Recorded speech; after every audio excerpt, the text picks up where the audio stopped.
विद्यार्थियों, online class में आज हमारा टॉपिक है मार्क्सवाद। इससे पहले कि हम मार्क्सवाद के विचारों को जानें, उनके सिद्धांतों का अध्ययन करें, हम सबसे पहले जो है कार्ल मार्क्स का जीवन परिचय का संक्षेप में अध्ययन करेंगे। कार्ल मार्क्स का जन्म जर्मनी के ट्रिव्स नामक स्थान पर एक यहूदी मध्य वर्गीय परिवार में हुआ था, लेकिन जब मार्क्स 6 वर्ष के ही थे तो उसके माता पिता ने यहूदी धर्म त्याग कर ईसाई धर्म अपना लिया और स्वाभाविक रूप से उनके बच्चे भी उसी धर्म के अनुयायी हो गए। मार्क्स की प्रारंभिक शिक्षा उनके भावी ससुर और उदार विचारक वेस्टफेलन के घर पर तथा एक विद्यालय में हुई। मार्क्स बहुत ही तीव्र बुद्धि के व्यक्ति थे और पीड़ित वर्ग के प्रति उनमें बहुत अधिक सहानुभूति थी। 17 वर्ष की आयु में वह बॉन विश्वविद्यालय में कानून की शिक्षा प्राप्त करने के लिए गए, किंतु अगले ही वर्ष उन्होंने कानून के शुष्क विषय को छोड़कर दर्शन और इतिहास के विषय का अध्ययन प्रारंभ कर दिया। बर्लिन और जेना विश्वविद्यालय में उनके इन विचारों का अध्ययन किया। इसी समय मार्क्स हीगल के द्वंद्वात्मक दर्शन के संपर्क में आए, जिसने उसे बहुत अधिक प्रभावित किया। 1841 में मार्क्स ने जेना विश्वविद्यालय से डेमोक्रेटिक और एपिक्यूरियन के प्राकृतिक दर्शन में भेद पर शोध प्रबंध लिखकर डॉक्टरेट की उपाधि प्राप्त की थी। मार्क्स की इच्छा विश्वविद्यालय में प्राध्यापक पद प्राप्त करने की थी, किंतु विश्वविद्यालय में उनके प्रति सहानुभूति रखने वाले व्यक्तियों फ्यूरबेक और ब्रूनोफ को उनकी शासन विरोधी नीतियों के कारण अध्यापन कार्य से निष्कासित कर दिया गया और प्राध्यापक पद प्राप्त करने के उसके अवसर समाप्त हो गए।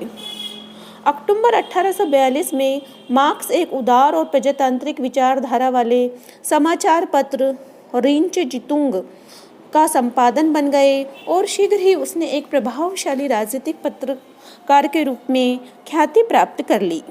परंतु अपने क्रांतिकारी विचारों के कारण प्रशिया के अधिकारियों को उसने अपना विरोधी बना लिया और उसे अपने पत्र का संपादन बंद करना पड़ा। बेकारी के इस काल में उन्होंने इंग्लैंड, फ्रांस, जर्मनी और अमेरिका आदि देशों के इतिहास तथा कल्पनावादी समाज साहित्य पर विशेषकर सेंट साइमन और चार्ल्स वॉरेन की रचनाओं का गहराई के साथ अध्ययन किया। प्रारंभ से में जो मार्क्स और वेस्टफेलन की पुत्री एक दूसरे के प्रति आकर्षित थे और 1843 में 25 वर्ष की आयु में मार्क्स ने जेनी से विवाह कर लिया।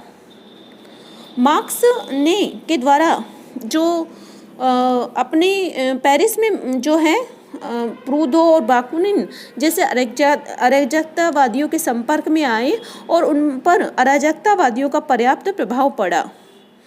उन्होंने जो है मार्क्स 1815 में मार्क्स के जीवन पर विविध विपत्तियां आई और अपने जो जीवन की अंतिम क्षण तक वो इंग्लैंड में ही रहे।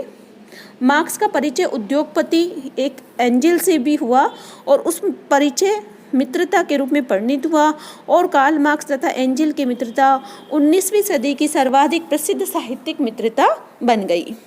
एंजिन ने आर्थिक सहायता के अतिरिक्त समाजवादी विचारधारा के प्रतिपादन में भी मार्क्स के सहयोगी रूप में कार्य किया। वस्तुतः जिसे आज हम मार्क्सवाद कहते हैं, उसका प्रतिपादन अकेले मार्क्स के द्वारा नहीं, वरन मार्क्स और एंजल दोनों के द्वारा सम्मिलित रूप से किया गया था। मार्क्स के द्वारा न केवल अपनी साम्यवादी विचारधारा का प्रतिपादन वरन श्रमिक वर्ग को संगठित करने का भी कार्य किया। 1845 में इंग्लैंड के जर्मनी में रहने वालों की वर्कर्स एजुकेशन यूनियन जो है स्थापित की। इंग्लैंड से वापस आकर ब्रुसेल्स में जो है उन्होंने श्रमिकों का एक समुदाय प्रारंभ किया, जिसके वे स्वयं भी सदस्य बने। 1847 में उन्होंने इंग्लैंड में उग्र श्रमिकों की प्रथम कांग्रेस की और उसका नाम कम्युनिस्ट रखा गया। 1864 में मार्क्स ने लंदन में अंतर्राष्ट्रीय श्रमिक वर्ग समुदाय का गठन किया और जो विश्व का प्रथम अंतर्राष्ट्रीय के नाम से विख्यात है। लंदन में रहते हुए मार्क्स ने अपने जीवन के अंतिम समय तक किसी न किसी रूप में पूंजीवाद का अंत करने के प्रयत्नों में लगे रहे।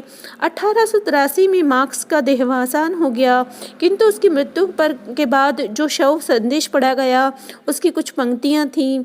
जीवन में उसका उद्देश्य प्रत्येक संभव तरीके से पूंजीवादी समाज का अंत करने का प्रयत्न था।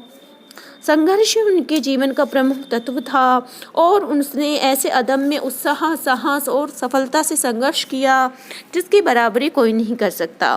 परिणामतः वह अपने समय का सबसे अधिक घृणा और श्रद्धा का पात्र व्यक्ति था। उसका नाम और कार्य युग युग तक जीवित रहेगा। मार्क्स के जीवन के संक्षिप्त परिचय के बाद अब हम देखते हैं कि उनकी प्रमुख रचनाएं कौन कौन सी हैं।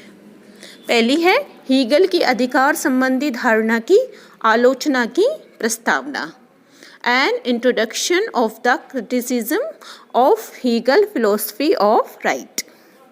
दूसरी है पवित्र परिवार, द होली फैमिली 1844, दर्शन की दरिद्रता, पॉवर्टी ऑफ फिलोसफी 1847, साम्यवादी घोषणा पत्र, द कम्युनिस्ट मैनिफेस्टो 1848, राजनीतिक अर्थव्यवस्था की विवेचना, क्रिटिक ऑफ पॉलिटिकल इकोनॉमी 1859, मूल्य, कीमत और लाभ, वैल्यू, प्राइस और प्रॉफिट 1865, पूंजी प्रथम खंड, डास कैपिटल 1861, पूंजी दूसरा खंड। मार्क्स की मृत्यु के बाद मार्क्स के पूर्ण तथा अपूर्ण पत्रों को एकत्रित कर क्रमशः 1885 और 94 में प्रकाशित किया गया। फ्रांस में वर्ग संघर्ष का क्लास स्ट्रगल ऑफ फ्रांस 1870 से 71 के बीच में, ग्रोथा प्रोग्राम और क्रांति तथा प्रतिक्रांति, ग्रोथा प्रोग्राम रेवोल्यूशन और काउंटर रिवॉल्यूशन। तो ये थी मार्क्स की प्रमुख रचनाएं। अब हम देखते हैं कि मार्क्स के दर्शन के प्रमुख स्रोत कौन कौन से हैं, जिनमें है हीगल का दर्शन का प्रभाव। मार्क्स पर जो हीगल के दर्शन का सबसे अधिक प्रभाव पड़ा, उन्होंने जो है जेना विश्वविद्यालय में अध्ययन करते हुए हीगल के दर्शन के संपर्क में आए और इस बात को ग्रहण किया कि विश्व की प्रकृति स्थिर नहीं वरन निरंतर गतिशील है। यदि हम इसे समझना चाहते हैं तो हमारे द्वारा विकास की प्रक्रिया को समझा जाना चाहिए। विकास की यह प्रक्रिया एक सीधी रेखा के रूप में नहीं वरन टेढ़े मेढ़े रूप में हुई है, जिसे द्वंद्व की संज्ञा दी जाती है। इस विकास के 3 चरण हैं, वाद, प्रतिवाद और संवाद। वाद में अंतर्निहित विरोधाभास और उसके पतन का कारण बनता है, अपने विरोधी प्रतिवाद को जन्म देता है। वाद और प्रतिवाद में विरोध होने के कारण ये अधिक समय तक जीवित नहीं रह सकते और निरंतर विकसित होने वाला विवेक इन दोनों के विरोध को समाप्त कर एक नवीन और श्रेष्ठ स्त्री संवाद को जन्म देता है। इस प्रकार द्वंद्वात्मक प्रणाली के आधार पर हीगल के ने विचारों की व्याख्या की और उसकी द्वंद्वात्मक पद्धति का मुख्य केंद्र विवेक या आत्मा है। मार्क्स ने हीगल से द्वंद्वात्मक पद्धति को अपनाया और वाद, प्रतिवाद और संवाद की स्थिति को ग्रहण किया, परंतु हीगल के दर्शन में विचार और विवेक की प्रधानता दी गई है, जबकि मार्क्स इसके विपरीत पदार्थ और जगत को महत्व देता है। आ रहा है समझ में? मार्क्स और हीगल के दर्शन में प्रमुख अंतर क्या है कि हीगल ने विचार और विवेक को प्रधानता दी, जबकि मार्क्स पदार्थ और जगत को महत्व देते हैं। हीगल के लिए विवेक और आत्मा ही सब कुछ है, जबकि मार्क्स के लिए पदार्थ के अतिरिक्त कुछ नहीं है।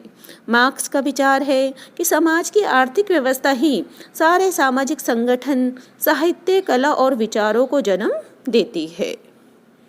दूसरा है ब्रिटिश समाजवादियों ऑडम स्मिथ और रिकार्डो का प्रभाव।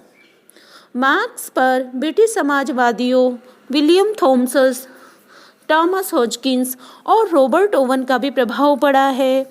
रॉबर्ट ओवन की धारणा है कि मानवीय चरित्र वातावरण से निर्धारित होता है, प्रकृति से नहीं। मार्क्स की विचारधारा का पूर्व कथन है, उस पर ब्रिटिश अर्थशास्त्रियों एडम स्मिथ और रिकार्डो का स्पष्ट प्रभाव देखा जा सकता है।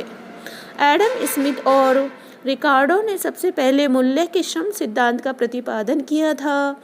इन सिद्धांतों में उन्होंने स्पष्ट किया था कि किस प्रकार हम वस्तु में लगे श्रम के आधार पर उसकी विनिमय दर निश्चित कर सकते हैं। मार्क्स ने इस सिद्धांत का अधिक प्रयोग किया है। उसके द्वारा वह केवल वस्तुओं के पारस्परिक संबंध को ही नहीं वरन मनुष्य के पारस्परिक संबंध को भी स्पष्ट करता है। वे लिखते हैं कि वस्तु के आदान प्रदान से मनुष्य भी संबंधित होते हैं और मनुष्य के पारस्परिक संबंध भी आर्थिक व्यवस्था के अंग बन जाते हैं। पूंजी के द्वारा मनुष्य का श्रम खरीदा जाने लगा है और इस प्रकार श्रम बेचकर श्रम का एक भाग अपनी जीविका चलाने के लिए और दूसरा भाग पूंजीपति अपनी मुनाफे के लिए काम में लाता है। इस प्रकार श्रमिक अपने श्रम से अतिरिक्त मूल्य पैदा करता है। मार्क्स का अतिरिक्त मूल्य का सिद्धांत ब्रिटिश अर्थशास्त्रियों के श्रम सिद्धांत पर आधारित होते हुए भी मार्क्स का अपना निजी सिद्धांत है। तीसरा उन पर प्रभाव था ब्रिटिश फ्रेंच समाजवादियों का प्रभाव। मार्क्स की विचारधारा फ्रांस के उन विचारकों से भी प्रभावित है जो पूंजीवादी व्यवस्था के दुष्परिणामों को देखकर उसमें सुधार करना चाहते हैं। इस संबंध में सेंट साइमन और केबेट का प्रभाव स्पष्ट रूप से देखा जा सकता है। सेंट साइमन ने इस बात का प्रतिपादन किया था कि स्वयं श्रम करने वाले वर्ग को ही जीवित रहने का अधिकार है।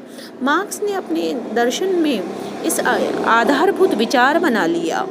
वर्गहीन समाज का विचार संभवतः मार्क्स ने साइमन से ही ग्रहण किया था।